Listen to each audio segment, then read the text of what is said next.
Hello అందరికీ, welcome to Madhu graceful bytes.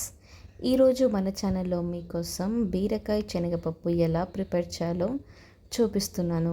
ఈ బీరకాయ సమ్మర్లో మనకి హెల్త్కి చాలా మంచిది. ఎందుకంటే దీంట్లో వాటర్ కంటెంట్ అనేది ఎక్కువగా ఉంటుంది. మెయిన్గా సమ్మర్లో మనము ఇలాంటి వెజిటేబుల్స్ తింటే మన హెల్త్కి కూడా చాలా మంచిది. కానీ ఇక్కడ నేను రొటీన్ స్టైల్ కాకుండా ఇక్కడ కొంచెం డిఫరెంట్గా చూపిస్తున్నాను.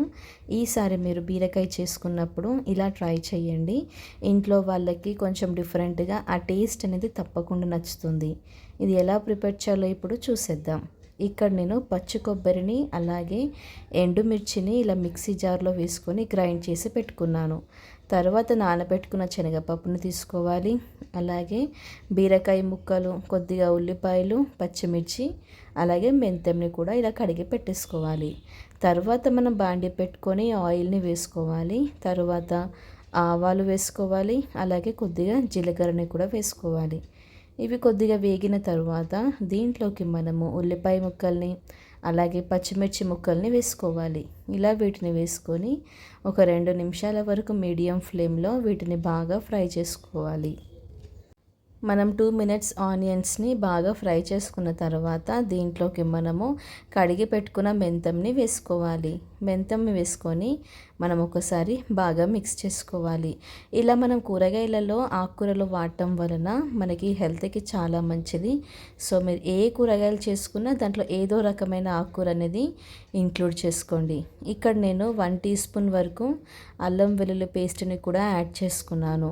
ఇలా వీటిని వేసుకొని పచ్చివాసన పోయేంత వరకు ఫ్రై చేసుకోవాలి. తరువాత గంట పాటు నానబెట్టిన శనగపప్పుని కూడా వేసుకోవాలి. ఇలా నానబెట్టి చేసుకోవటం వలన కర్రీ అనేది తొందరగా అవుతుంది. ఎక్కువ ఉడకనికి టైం అనేది పట్టదు. ఇలా వీటిని వేసుకున్న తర్వాత మనము కడిగి పెట్టుకున్న బీరకాయ ముక్కల్ని కూడా వేసుకోవాలి. ఈ విధంగా బీరకాయ ముక్కల్ని వేసుకొని మీడియం ఫ్లేమ్ పెట్టుకొని వీటిని మనము ఫ్రై చేసుకోవాలి. ఇప్పుడు దీంట్లోకి మనము రుచికి సరిపడేంత ఉప్పు వేసుకోవాలి. అలాగే చిటికెడు పసుపుని కూడా యాడ్ చేసుకోవాలి. ఇలా మనం ఉప్పు పసుపు వేసుకొని ఒక్కసారి మిక్స్ చేసుకొని లిడ్ క్లోజ్ చేసుకొని 10 నిమిషాల వరకు లో ఫ్లేమ్లో ఉడికించుకోవాలి. 10 నిమిషాలైన తర్వాత చూస్తే మనకి బీరకాయ అలాగే శనగపప్పు కూడా పర్ఫెక్ట్గా ఉడికిపోయింది.